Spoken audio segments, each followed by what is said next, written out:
You are listening to the Wild Man Podcast.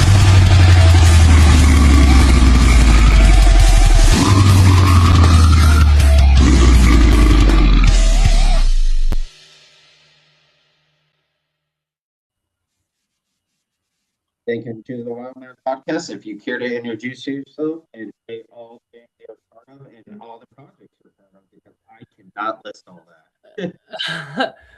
My name's Aaron Green. I'm from Northern California. I currently reside in Central Texas, and I am 35 years old, and I do vocals in the projects Aerith, Curb Stop Rapture, Wrath of Divinity, and the Primordial Apex. Hell yeah. So my first question is, what got you into heavy music? What was the Oh man. That's a great question. That's a layered one. So I grew up in with music. My mom was a ginormous music lover, and doing road trips, singing along. And my mom was a big music fan. She grew up. My mom was born in 1950. Had me later in life. Had my brother in 76. Had me in 89. My mom had him in her 20s and had me in her late 30s. So it was a very different upbringing, but my mom raised me on music. So my mom growing up was like, she saw Jimi Hendrix, Janis Joplin, Creedence Clearwater. She saw Elvis and met Elvis twice. She worked for Clint Eastwood when he was mayor of Carmel. She was a cocktail waitress in one of his restaurants that he owned, and there was a lot of bands that would play there.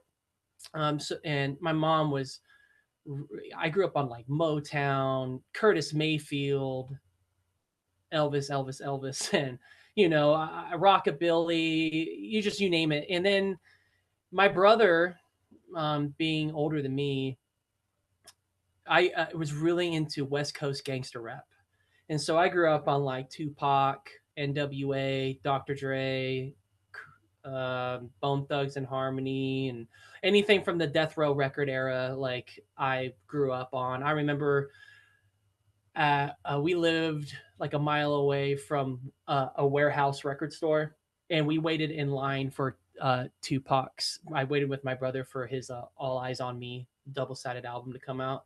I waited in line with him for like an hour. I do remember that, and we like, and he was really into like Red Hot Chili Peppers and like No Doubt, and he really liked like a really abstract type of music.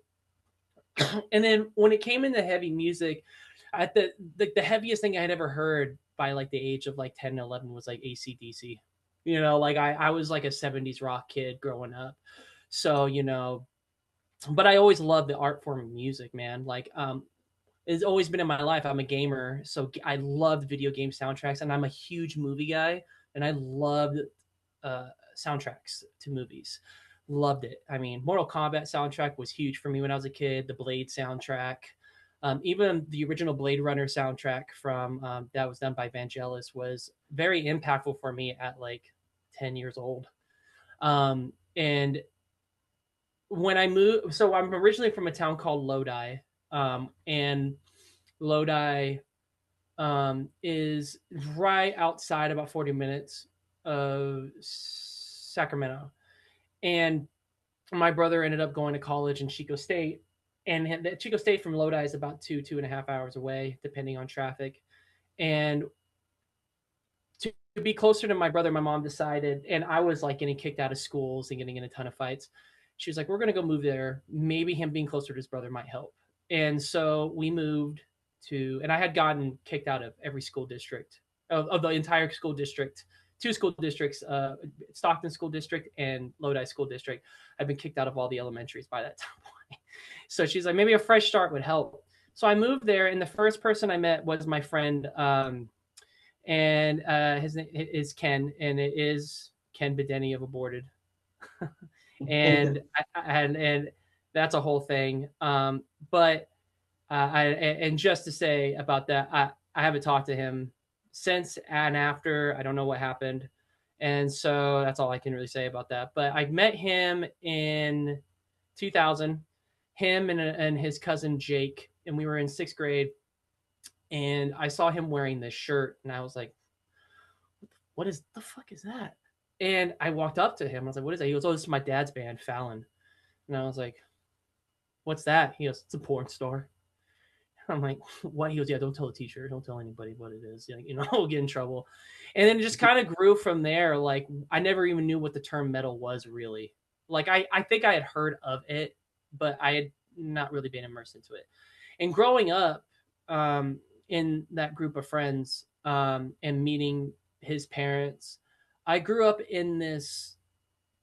It opened up a whole community to me of metal, and and I remember the first 5 albums. I was like, what album? And he brought me 5 albums. He brought me The Sound of Perseverance by Death, Vulgar Display of Power by Pantera, Far Beyond Driven by Pantera.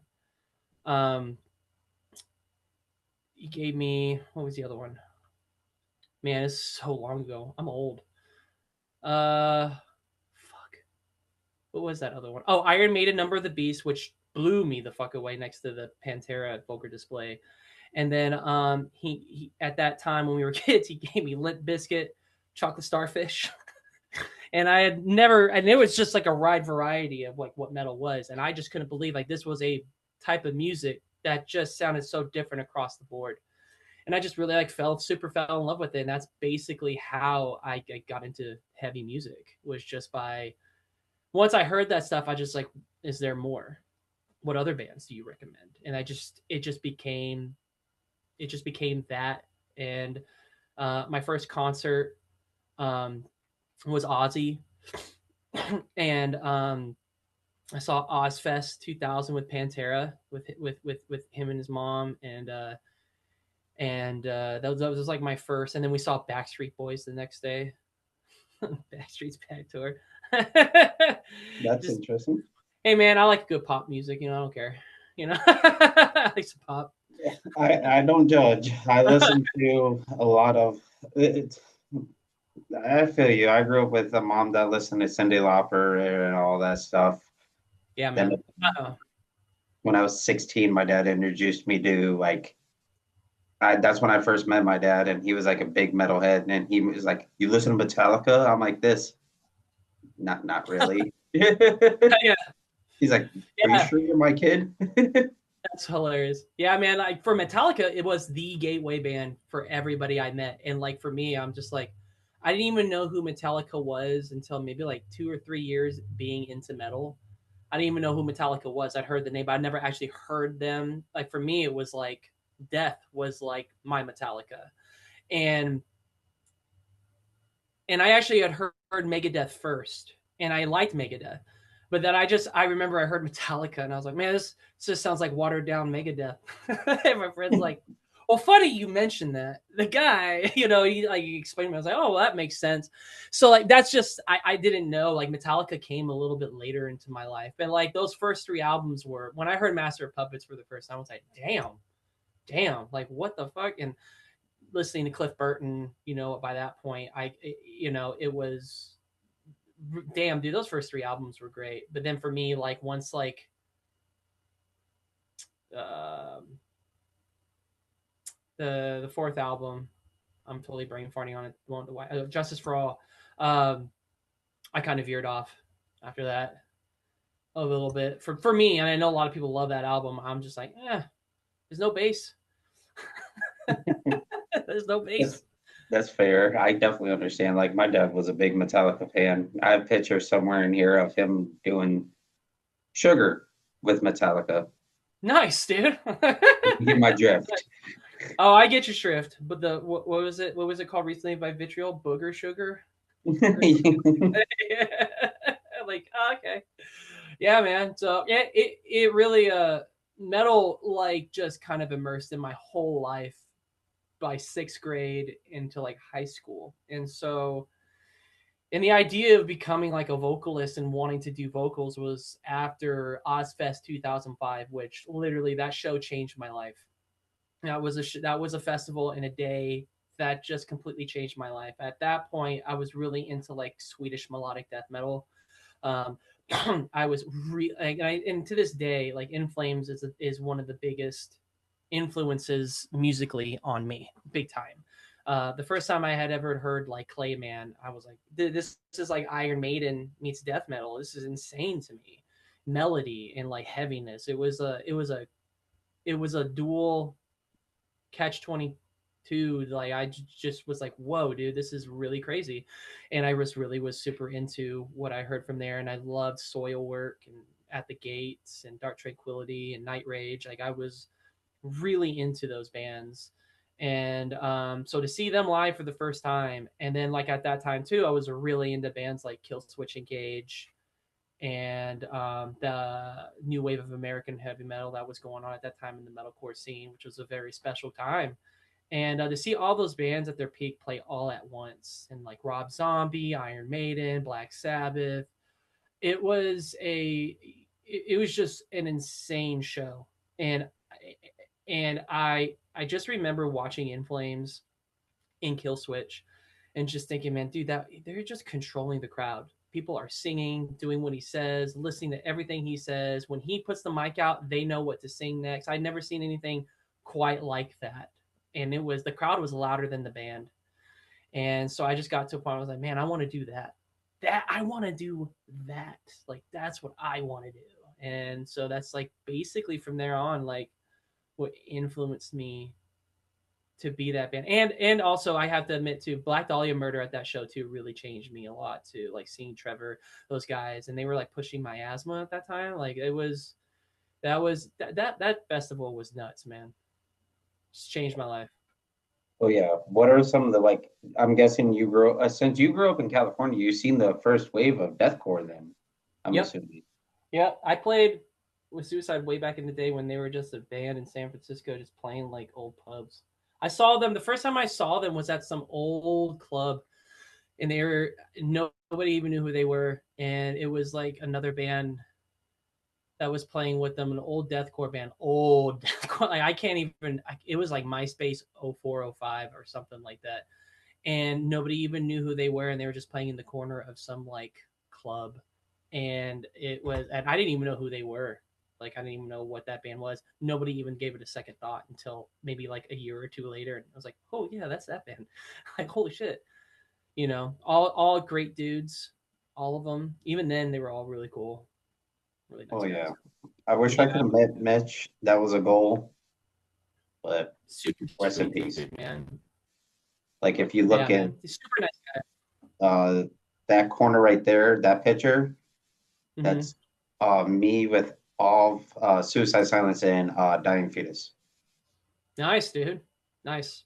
That's awesome. Yeah, Mitch was always a super. Every time I'd met him a couple times, and sweet dude, and I got some cool memories with that guy.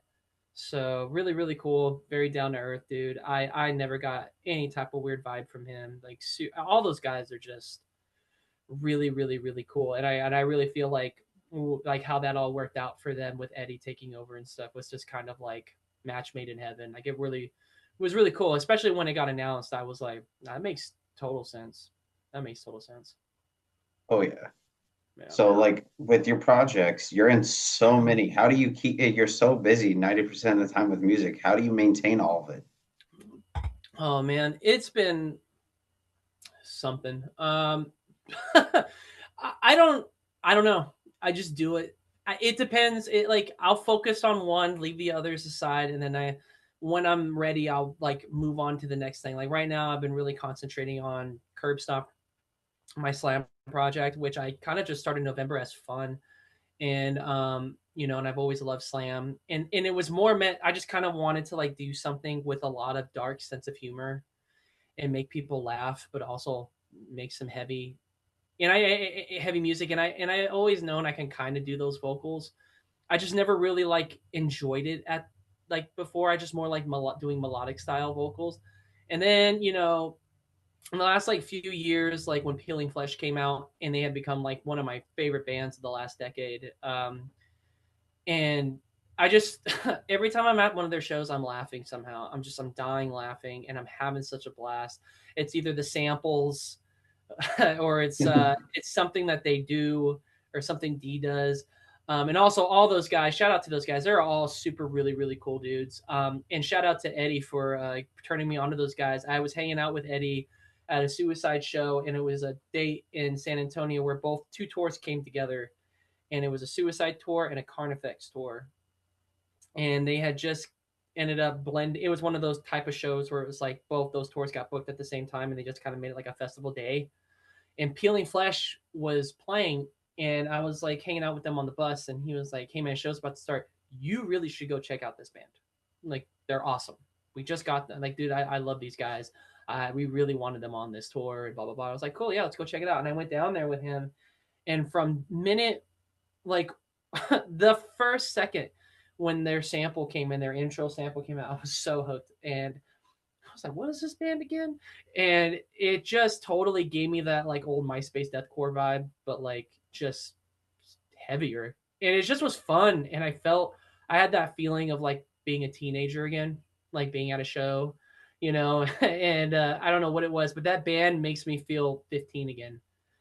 And it's so fun. So like I love the Peeling Flesh guys, and all of them are such super great dudes. Super great dudes. Joe, I love Joe. I love talking to him and running into him, and super super great guy. What a phenomenal drummer, man. Oh yeah, I've seen them play twice. I've seen them play in Milwaukee and Chicago. Okay. And I'm good friends with Jason, their guitarist. Okay. That's awesome. Not Soho, but like I love Soho. Like I've met them all. Like I was just sitting there like eating food, and no one knew I had food because like all my friends were at the concert, and I was like, they're like this. How come you're not watching Adjusted? I was like, I'm hungry. Leave me alone. And like Peeling Flesh was like the table right across from mine, and we were all just sitting there talking. And shout out to Jason. He taught me a lot about like slam guitars, how it's supposed to be tuned and everything. And Yeah. like he was my guitar teacher. He still is. It's just me and him haven't caught up in a minute because he's been busy with tours. Yeah.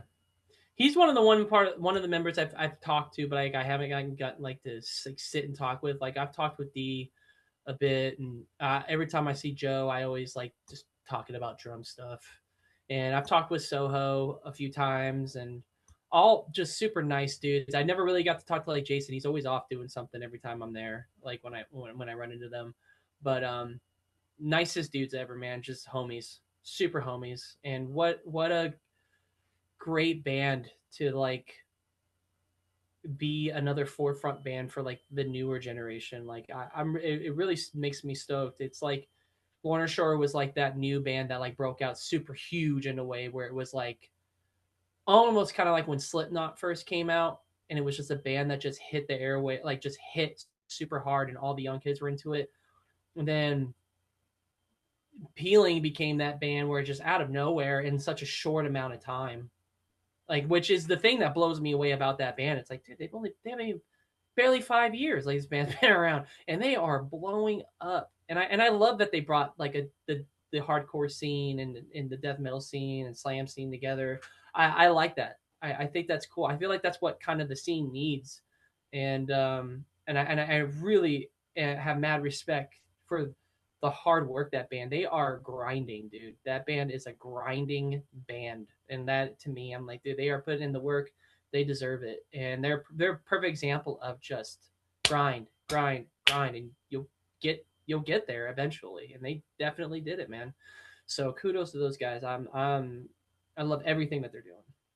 Oh, 100%. Like those guys are definitely like top tier slam now. For I sure. wouldn't put them up there with the gods of slam because the gods of slam are like Devourment, Yeah. Suffo, Internal Bleeding. When you hit that level of slam, you're definitely up there. After I feel like those guys are like at that point of Sam because they've been doing it so long, and I feel like when Peeling gets to their like 15-20 year mark, they'll be the next gods. You know what I'm saying? Like they'll be the new forefront of that, and I already see it, and like it's cool to see. It's just tumbling. It's cool to see. I'm glad to see a band like that get the hype. It makes me super happy to see. I just it warms my heart. because there was like a decade there, man, where it was just like, oh man, it was so mid. It was very mid stuff going on, especially like mid 2010s. It just I feel like it was kind of boring for a little bit there for a bit, but no hate though. But yeah, man, like what you were asking before, like I,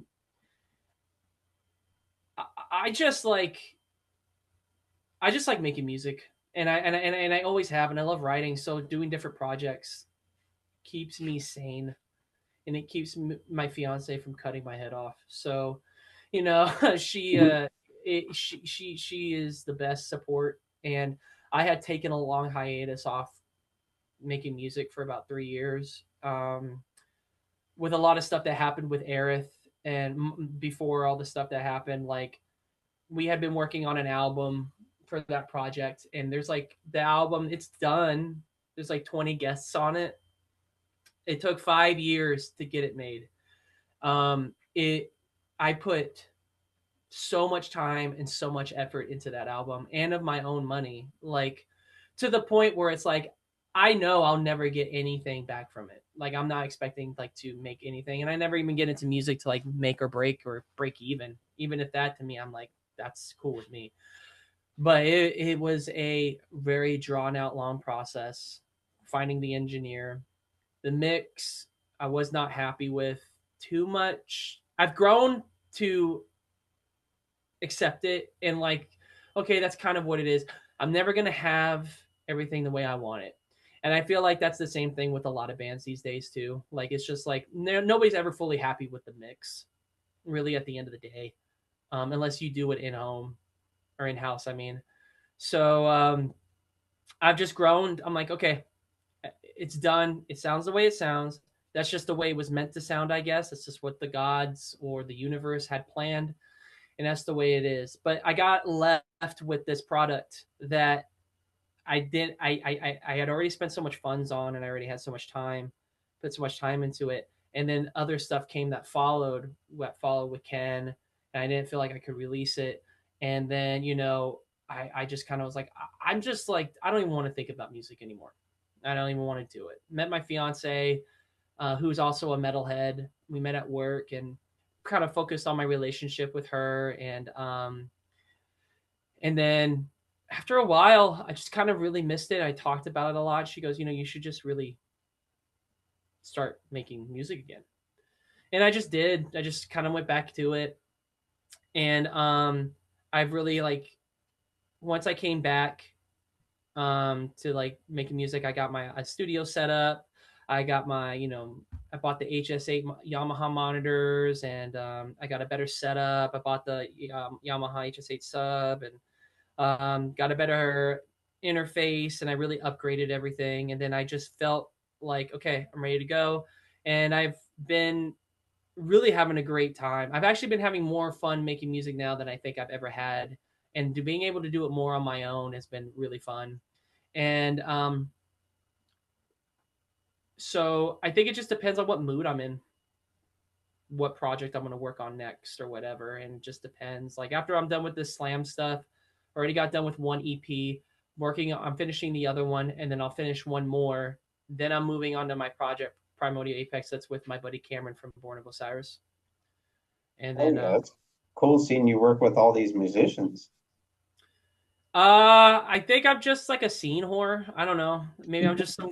I don't know. I meet a lot of people. I've known a lot of people. I met a lot of people through Ken, and I've worked with bands, and I've worked on tours and stuff like that. And I think maybe just being, I don't know, just being down to earth, dude. I don't know. Maybe it's my character. I don't know. I really don't know what it is. I'm very lucky. Maybe I bullshitted my way through a lot of it. I don't know. I just I've said the same thing. I've asked the same thing myself. Like, how did I ended up like working with or knowing these people? And I don't know. My fiance made a comment. She's like, maybe it's just a testament to the character. Like maybe I don't know. Maybe I don't know. But it's been very fortunate, and I've had a lot of fun making music with a lot of people that I've grown up being influenced by and knowing, and it's been really fun. And I haven't had a problem since. I think the only bad experience I've ever had was just the whole Aerith thing with that album. But I'm getting to that point where I'm about to. It's going to get released here soon. It was just about how is it going to be released and when. And I guess I should just give you the exclusive. One of the biggest reasons why that album never came out was because Trevor Sturnad is on it, and the idea of like maybe that's the last feature, it felt like a lot of responsibility, and I was kind of scared to like release that. Um, and Trevor was a homie. I really miss him a lot. Um, I met him quite a few times before he did his feature, and then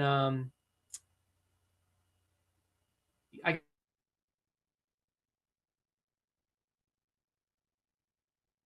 Hello.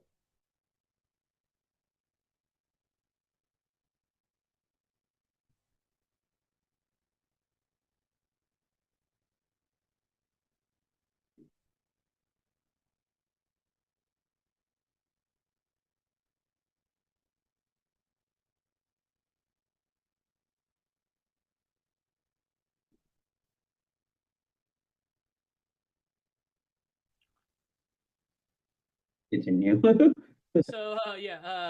so we just kind of became like me and Trevor just kind of became like COVID homies.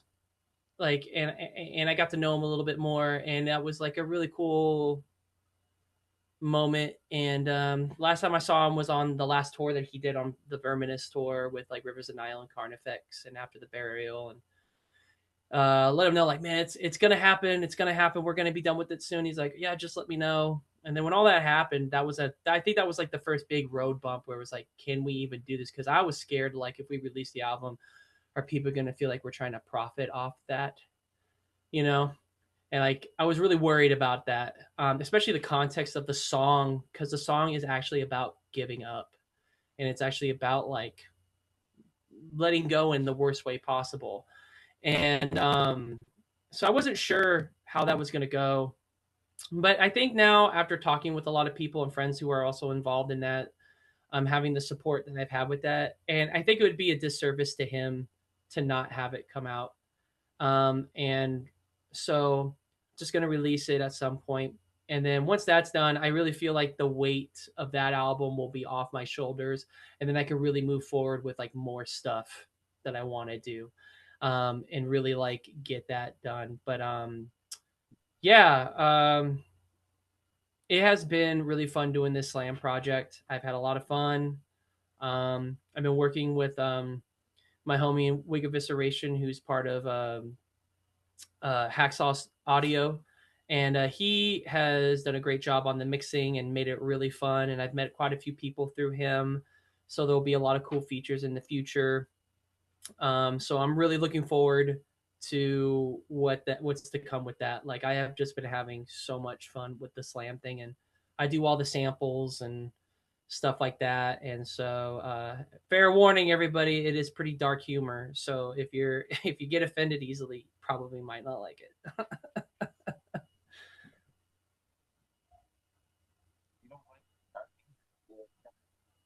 Yeah. I mean, my whole thing was like, I want to make this the Tropic Thunder of slam. Like, I want this project to be like, people listen to that, they immediately go, yes. I just, like peeling flesh over the top, like, and everybody, there's like this thing. I just recently saw somebody's like, oh, meme slam, because there's a lot of samples and shit. I'm like, who cares? It's funny, dude. It's awesome. It's funny. I've since I've been a kid, I've always been a sucker for a good sample.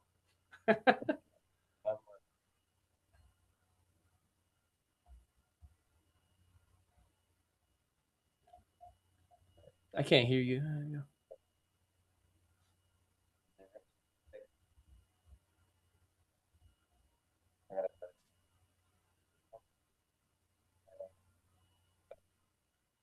I can't hear you. Cut out. Sorry, brother.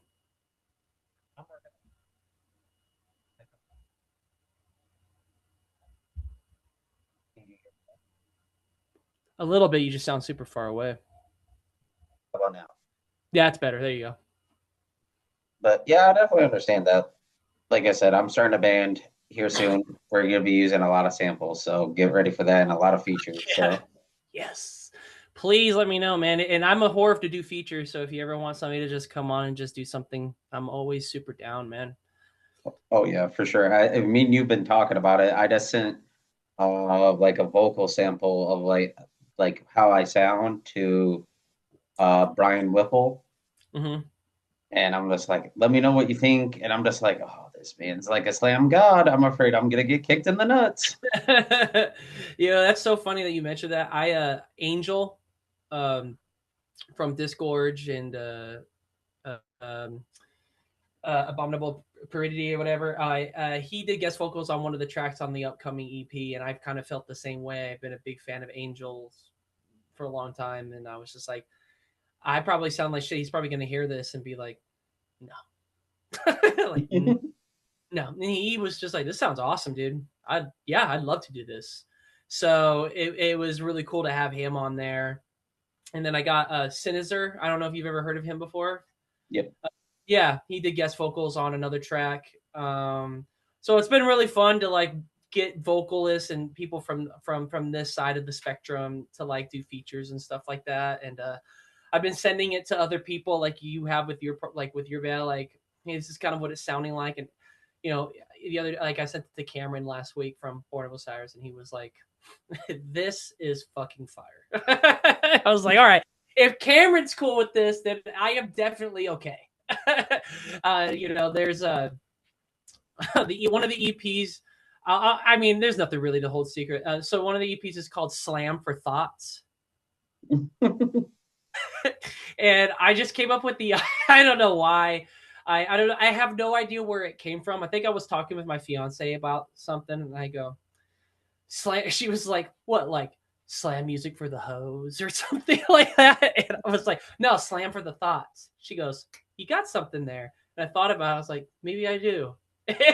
So I just kind of went with it. And then we were, All Shall Perish came through, and I was having dinner with them. And Andrew, their drummer from Fallujah, is a good friend of mine. And I was talking with them, and I just said, yeah. My fiance was like, yeah, he's trying to get canceled with this slam project or something like that. And like what? Like how? I go, well, I came up with this thing with like slam for thoughts. And Eddie just started like laughing. He's like, what? He's like, excuse me? And I was like, yeah, dude. He goes, bro, that's awesome. You got to do that. So then once I got the artwork done and everything, which was done by Funky Arts, who did Peeling Flesh's G-Code art cover, he was so down with the idea of what that was going to look like. He goes, you got to let me do this. I was like, it's all yours. And he did it. And I sent it to Eddie after, and Eddie went, bro, this is top tier, dude. It's like, all right, if everybody's on board with this, I think I'm gonna be okay. If you need a feature from Larry Wayne, let me know. He'll probably be he'll fucking die. That's the guy from Gorepot, right? Yep. Dude, I would love to have that guy on anything. I love his vocals. They remind me of the dude from like Gutterlax or something, but way more out there. This is crazy fast gutturals, dude. So I would love to have him on there. He just did get vocals on the new Clown Vomit album. Yep.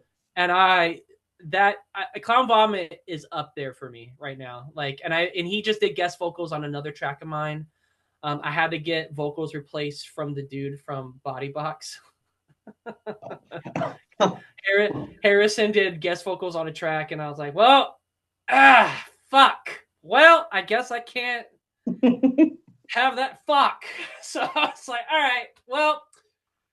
So I hit up my buddy in Wig Evisceration, and I was just like, you think he'd be down? He goes, let me hit him up. He goes, I'm like 99.9% sure. Yeah, he's going to do it in like 3 seconds. I was like, cool. Tell him he's saving me.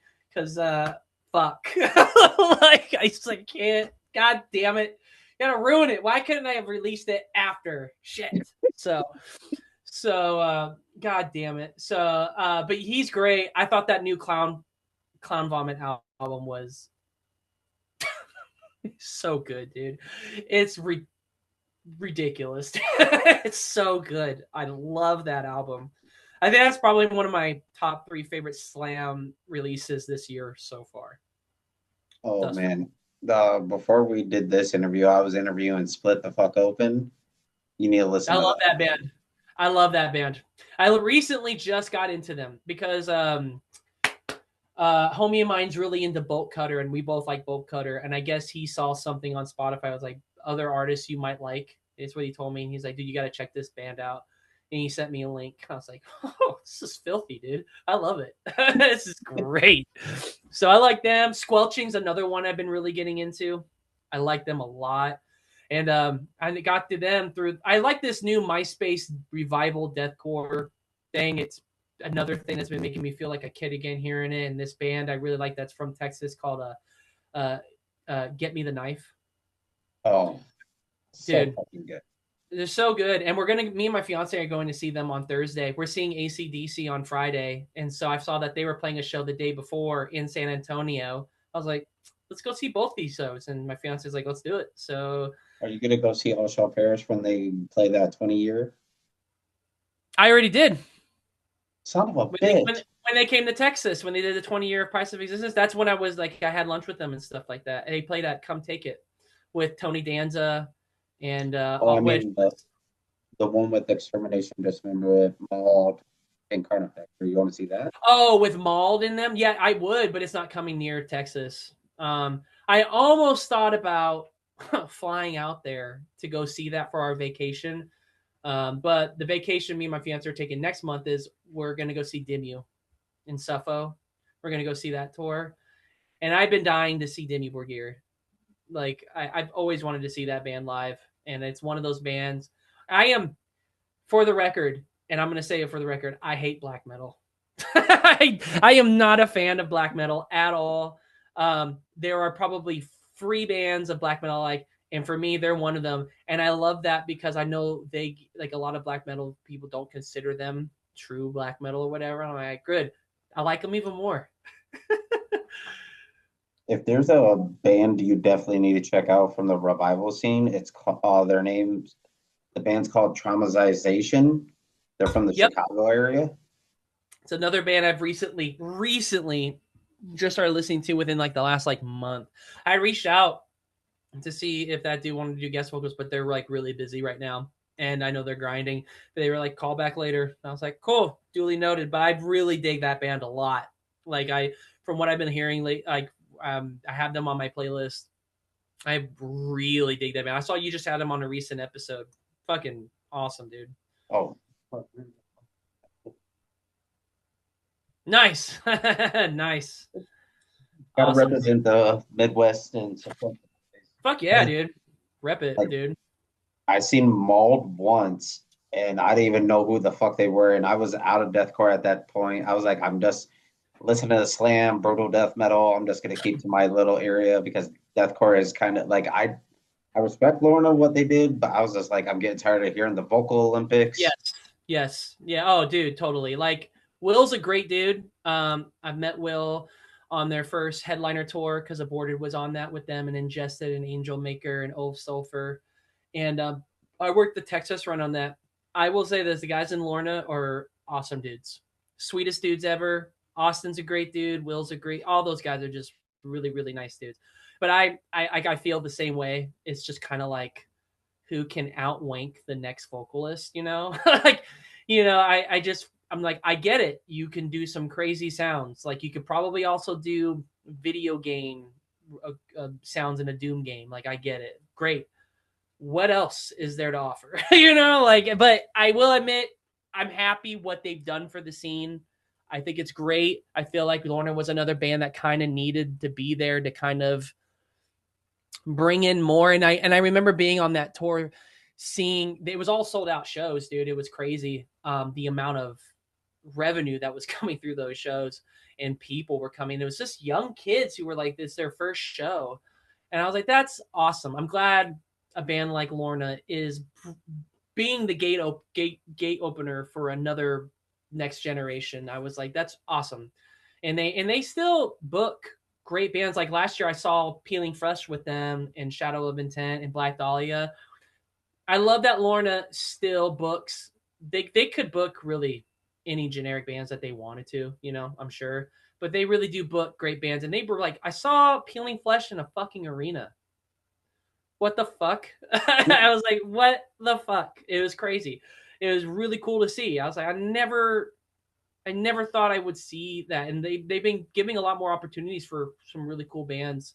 So shout out to Lorna. I'm glad what those guys are doing. They're not my cup of tea per se, in the sense of like musically, but what they're doing and how they're supporting the scene in the underground, like kudos to them, man. I really have respect for that.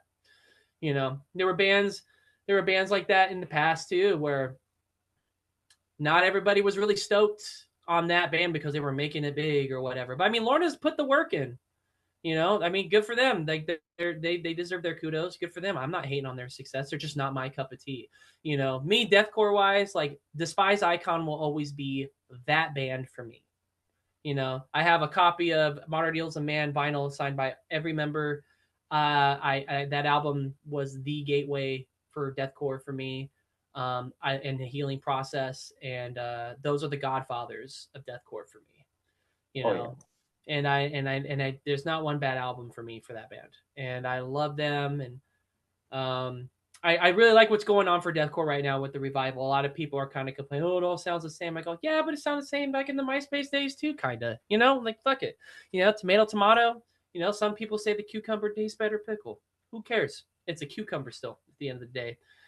Different flavors, different strokes for different folks, and I'm happy to see that. There's another band I really like. I always fuck up the name. Thus Zinthara Spoke or whatever the fuck. The spoken words. No. What is that? Zathara. I can't say the name. It's a tongue twister for me for some reason, but I love that band. That band is fucking awesome. That was another band that blew me away with their last release. I was like, fuck yeah, that's awesome. And I'm really stoked. Mauled was another one that came out of nowhere, and I was like, damn, these are fucking kids, dude. I feel old as fuck. But they're great, man. I like where the scene's at today. It's really cool to see. I think it's really, really awesome. All the stuff that's coming out. The tours have been great this year. A lot of great music. I just got in the mail the Psychroptic, the new vinyl. I love the new album, and that's another band that I've always been kind of a hoe about. I love Joe Haley riffs are the shit. That is a riff master. So if you know Aborted, have you ever seen the Walmart thing for Aborted? Yeah. Yeah. You know what's funny about that? That's me. That's you? No joke. Holy shit. I didn't. That's awesome. How'd that come about? Like, I remember that because, like, I was like, if you're friends with Aborted, you probably know about the Walmart shit. Yeah. Yeah, that was ironically me because, like, I joked with my boss.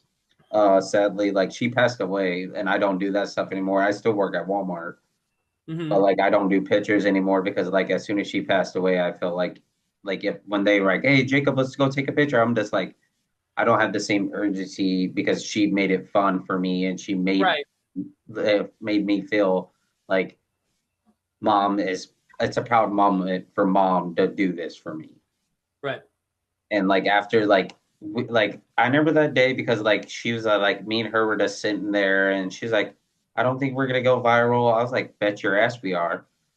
And I did it and she went viral and then like she always wanted to be like the talk of like corporate, like make sure corporate knows like there's regular people that wear shirts that need to be approved. Like I was the gateway, like me and the other guy. But I'm not gonna get into the topic with the other guy because that's another story. Yeah, right. But like we were the gateway for like people seeing it's okay to wear a metal shirt at a 9-to-5 job. It should be. Like I wear ridiculous band shirts. Like I remember like corporate came in one time and I came in early, dropped myself off in like our area of work and I wasn't clocking in yet and like corporate was there and she's like, it's speak of the devil, this is the guy. And they were talking to me, and I was wearing a dying fetus hoodie.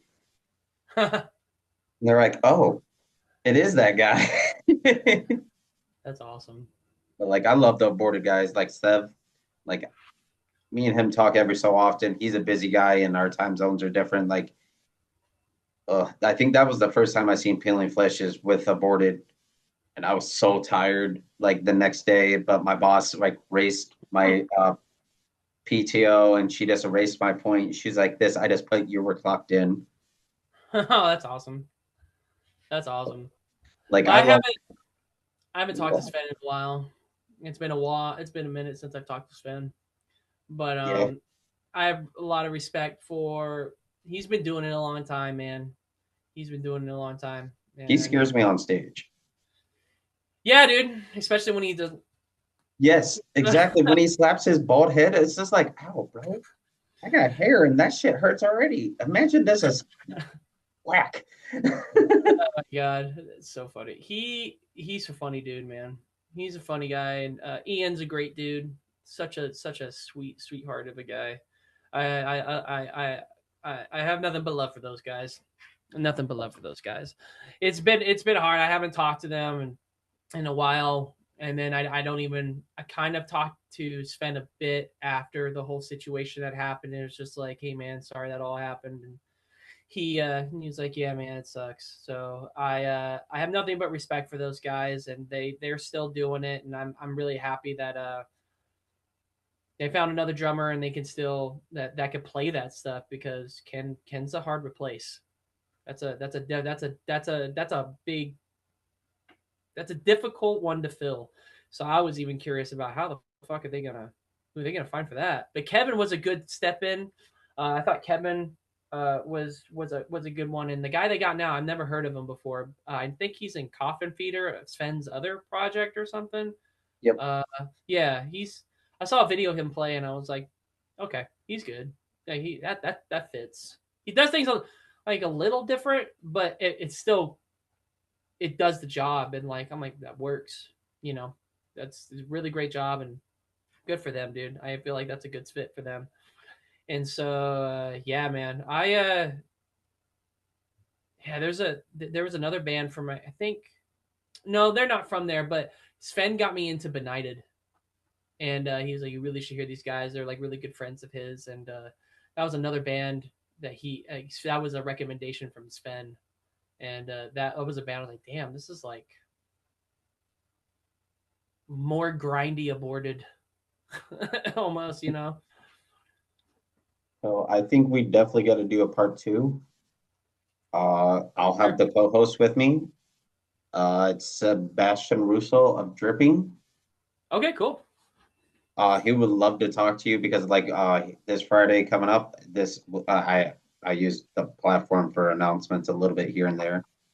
This Friday, we're gonna have Josh, the former drummer of Suicide Silence. Oh, We're nice. doing album reviews and talking about the new wave of brutal music. So if you want to hop on, you're more than welcome. I'll talk to Spev. I would love to. Yeah, just let me know when, and I'll make the time. I just got to know when and ahead of time and what time, and I can make it work. It will be Friday around 7 o'clock my time, so it'll be late. Oh, this Friday? Yes. I'll be at ACDC. Shit. I'm trying to think. 7 o'clock your time. Yeah, we'll be at ACDC by that time. Damn it. You could do Oh, album reviews like this. I'm watching ACDC, but I like this deathcore. yeah. Yeah, great album, dude. My fiance got those tickets because I had always said, damn, man, they're going to die soon. Like, they're all dead. And I'm like, it'd be cool to at least say I saw the experience once. And it's not the same band it used to be, but she was cool enough to get the tickets to surprise me. And I was like, oh, man. All right, we're going to see AC/DC. So I have to at least see Angus do the Chuck Berry walk one time. And this might be the show. That might be the one that I remember. Like, dude, I was there when Angus had cardiac arrest on stage. I was there. I was there, dude. So thank you again. We will do a part two. I'd love We're to. doing so many different segments now. We're doing album reviews. We're doing horror movie stuff, but that's That's like my as jam right there. that's uh that's a very secluded like section. Like not a lot of people can hop on. Like it's me, Gutter Christ from Jersey, and Phil from Irate. So like I'm pretty sure I would have to get the okay from them for random people hopping on. That's Because okay, man. They just hey, I love to hop on anytime. I love talking music. I love nerding out. I love music, movies, games. I mean, you know, I'm still a kid at heart. You know, I'll be 37 and in on the 28th. So you know, I haven't grown up. So you know, I'm still in this shit, and I'm still gonna be in this shit. And well, if you're ever in Chicago for a show, let me know. I usually go with a big ass family. We call it the gang gang. And like awesome. there's like 35 of us that go to shows, support everybody. We're all a little salty right now because they're kicking my ass because All Shall Perish is getting playing Chicago the day of my wedding. Oh shit. And I Damn. messaged Eddie and I was like this, you seriously gotta play the day of my wedding. And then they're playing Des Moines the day of my rehearsal dinner. Oh wow. So like I'm just like, bro, I'm missing All Shot Parish again, but eventually, since they're doing things again, I'll see them. Oh yeah, for sure. You'll see them. They have a lot of cool stuff lined up. You know, they'll you're gonna have plenty of chances, especially with what they have, like the grind that they're on right now, for sure. So yeah, you're not gonna miss anything. I mean, this will be a cool tour, but they'll have some other cool stuff coming for sure. Well, take it easy, brother. I'll let you know when the interview comes out, and you have a wonderful night. You too, man. Again, just let me know when you want me to hop on anything. I'd love to. It's been great talking to you, and definitely let me know when you want to do part two. Sounds good. All right, brother. Later. Later.